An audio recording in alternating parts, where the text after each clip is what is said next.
Hi, it's Chris Martin, the Hemp Chef. Welcome to my first episode of Convicted Creations. It's a cooking show brought to you by chefs and culinary chefs that have been to prison.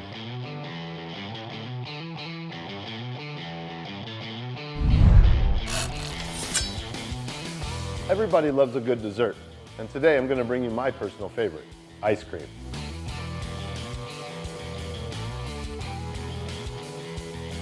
When you first get to prison, you get a commissary list, and that's just a list of products that you can buy from the store. So getting anything else out of there is pretty difficult. A lot of times, like as far as milk goes, we bring milk in from the chow hall. So we bring the milk back, we bring the salt back from the little salt packets that we get that come with our little handy dandy little sport. We collect sugar packets. We get 2 a day with our coffee in the morning. So you can imagine how long it takes to save up 2 cups of sugar. And then we also take coffee creamer. Coffee creamer's sold on the store list for an inflated, doubled price, a lot like most of these products are. We also use Pop-Tarts in this dish. Pop-Tarts are quite the commodity in prison. They're not only currency, but they're also really old and out of date when you purchase them. So we figured out a way to make a Pop-Tart taste better with this ice cream recipe. The dry ingredients, the ice, you have to have a way to crush this ice. They don't give you hammers at the door or mallets or anything fun to smash things with, so we get really creative. I've kind of showed you a makeshift roll that my buddy Jason taught me in prison. You take chew cans and you fill it with gravel and you tape it together, and it makes an amazing rolling pin. Amazing rolling pin. Don't let the cops see you though, because they don't call it a rolling pin. They call it other things. Contraband.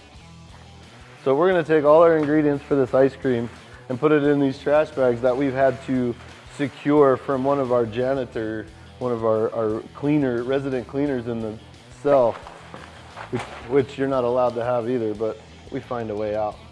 So we take our milk, we take our sugar, we take our salt, that's going to help us cure, and we add it all to the trash bag. Yes, they're clean trash bags. We have not used these. And then you're going to mix it up really well. And while you're mixing it up, you're going to stir it really well. Then you're going to break it up with your rolling pin. And this is the time-consuming part. This is where you're really happy that you have a few days to do this. At home, you throw it in a blender or a food processor and that'd be done. That would be it. If I need to add more ice, sometimes that could be a challenge. Ice is very, very tricky in prison. You have to purchase tickets. There's no cash transactions, coins, money, any of that stuff. So we use these tickets to go get ice. Bring your ice back, continue to break it down, add it back to your bag, and then you have to go fight for an open dryer space. Typically when you're making this stuff, it's not too hard. You're the ice cream man, everybody will give you a dryer. Once you've found your dryer that's open and available, I wrap it inside of a pillowcase, tying it very securely so that way it doesn't break. We set the temperature on low or 0. You really want no heat whatsoever, not to melt the ice. We just want to whip the cream and the ice together. We're going to leave it in the dryer for about 30 minutes, hopefully having plenty of eyes on it, making sure it doesn't get snatched out of the dryer. And then we go back, we grab it, we serve it, and it's ready to eat as soon as we pour. Here we are, got our finished product, pouring the ice cream into the cups. And in there, we put them in peanut butter jars, just like this.